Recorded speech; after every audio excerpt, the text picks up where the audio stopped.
Nous sommes le jeudi 21 décembre. Bonjour et merci d'être avec nous pour ce flash de la mi-journée. Début décembre, le ministère de l'Éducation nationale a annoncé vouloir lancer une expérimentation de l'uniforme à l'échelle nationale. En Vendée, la commune de Talmont-Saint-Hilaire s'est, elle, déjà emparée du sujet. Après consultation, 56% des répondants se disent favorables au port de l'uniforme dans les écoles de la ville. Alors, quelle suite donner à tout cela? Élément de réponse avec Alexandre Le Naour. C'est une consultation qui a fait couler beaucoup d'encre. 4 réunions publiques, un sondage en ligne, une prise de température, comme l'appelle Maxence de Rugy, et que le maire de Talmont-Saint-Hilaire considère comme une volonté assez forte d'aller vers l'uniforme. Promoteur de l'idée, l'élu vendéen souhaite avant tout que l'uniforme soit un symbole visuel d'un vivre ensemble, et ce, entre des élèves issus de milieux et d'origines différents. Le fait qu'on efface un petit peu nos différences, sur le climat scolaire aussi, des choses très positives en disant on enlève un peu nos marques, la surconsommation pour dire que finalement à l'école il y a un petit côté de prestige, il y a le côté uniforme, on est tous unis, forger déjà dans leur cœur cet esprit de groupe, cet esprit de corps. On n'est pas qu'un individu, on fait partie d'un corps tout entier, d'une société. Alors concrètement, quelle forme pourrait prendre le développement de l'uniforme à Talmont-Saint-Hilaire? Tout d'abord, contrairement aux idées reçues, l'uniforme n'implique pas nécessairement une tenue complète qui irait des chaussures à la veste, pas de règles toutes faites, sa composition est déterminée localement au cas par cas. À Talmont-Saint-Hilaire, par exemple, l'idée s'est initialement portée sur une tenue unique, c'est-à-dire sur une surchemise ou une petite blouse. Ensuite, second point, qui décide? Si le maire est à l'origine de la démarche, c'est bien le conseil d'école de chacune des 4 écoles primaires de Talmont-Saint-Hilaire qui aura le dernier mot. Un conseil d'école qui est composé entre autres du directeur, des maîtres, mais aussi du maire de la commune et des représentants élus des parents d'élèves. Et puis enfin, en termes de calendrier, à quand une décision et pour une expérimentation, à quelle échéance? Réponse avec Maxence de Rugy. Il y a encore du travail de concertation avec les équipes pédagogiques, les représentants de parents. Et au premier trimestre, nous irons devant les conseils d'école.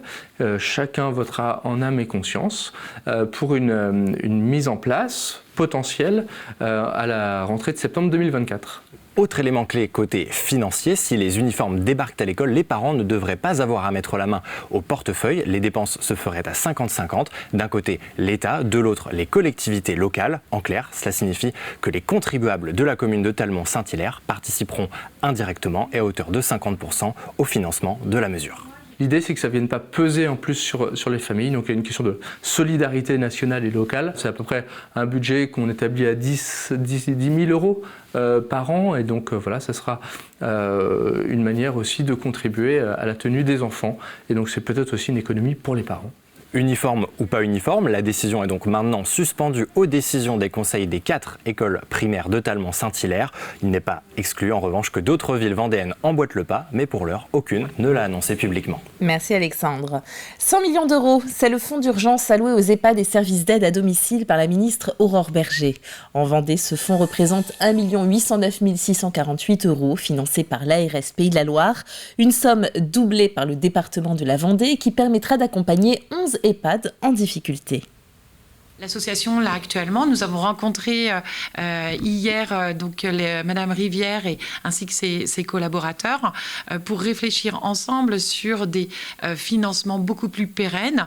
Également réfléchir ensemble sur comment faire pression auprès du ministère pour avoir vraiment une réflexion de base sur des tarifications qui soient à la hauteur des enjeux. On ne peut pas fonctionner, on ne peut pas avoir des projets, on ne peut pas accompagner de manière qualitative les personnes âgées à coût de dotations financières ponctuelles. On a besoin d'avoir une lisibilité financière. Et en plus de ce fonds, l'ARS Pays de la Loire mobilise un financement exceptionnel de 6 998 754 euros. Au centre hospitalier Loire-Vendée-Océan, l'heure était à la présentation de la nouvelle équipe mobile de gériatrie. Un projet co-construit entre la CPTS et l'hôpital pour intervenir rapidement au domicile de patients âgés afin de cibler une ou plusieurs problématiques qui pourraient menacer le maintien à domicile et proposer un plan de soins personnalisé. Dans un autre domaine, c'est devenu une tradition. Tous les 2 ans, Claudie Rouget et son épouse Marie-Christine retirent les meubles de leur salon pour laisser place à une crèche géante. Fabriquée de ses mains et inspirée de sa ville Saint-Mémin, on reconnaîtra notamment le château et son église. La dernière fois, plus de 300 personnes ont fait le déplacement pour découvrir ses créations. Cyril Guillet nous y amène.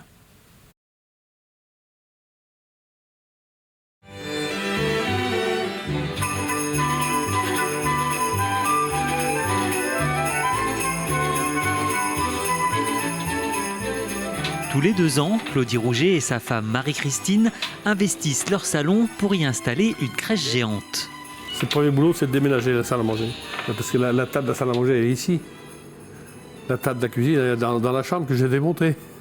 J'ai un buffet ici avec les verres. Il faut enlever tous les verres, il faut transporter le buffet là-bas, remettre les verres. C'est du boulot. Hein.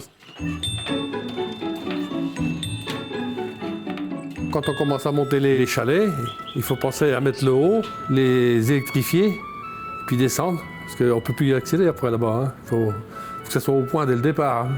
Et ces chalets, il les a fabriqués lui-même à partir de matériaux de récupération. Et attention, il y en a presque 70. L'installation de cette crèche géante a nécessité 1 mois de travail, 50 prises de courant et pas moins de 16 moteurs pour animer ces automates. Quand je vois des gens qui ont des belles crèches, hein, mais bon, ils ont acheté les santons, ils ont tout acheté, bah, pour moi, c'est pas... Le but du jeu, c'est de chercher, de créer, et les idées viennent la nuit, vers le matin, quand on ne dort pas. Et c'est là, vers 5 heures, hop, les idées viennent, et puis le matin, c'est reparti. Tous les 2 ans, il propose une nouvelle création et cette année, c'est ce manège qui a fait l'objet de toutes ses attentions. Une nouveauté qu'il a hâte de présenter au public. Le plaisir de le faire partager aux gens qui viennent voir, hein. C'est une fierté aussi. Hein. Parce que ça m'arrive le soir, quand ma femme est couchée, puis que moi je regarde la télé un peu plus tard, bon, j'allume la lumière, puis je regarde. Je suis comme un enfant, vous voyez. Je suis content de voir ce que j'ai créé. Claudie Rouget et sa femme vous invitent à partager la magie de Noël avec eux. Les visites sont organisées à la demande et ce jusqu'au 15 janvier 2024. Un mot de basket pour finir, et l'équipe féminine de La Roche-sur-Yon est qualifiée pour les 8e de finale de l'Eurocup. C'est une première pour le club lyonnais. Les Tigresses se sont imposées ce mercredi soir à la Halle des Sports des Oudilleries face à Charleville-Mézières lors du match retour des 16e de finale. Score final 78-73. Au match aller, les 2 formations s'étaient quittées sur un score de parité 71 partout. C'est la fin de ce flash. Merci de l'avoir suivi avec nous. On se retrouve à 18h pour une nouvelle édition. Bel après-midi.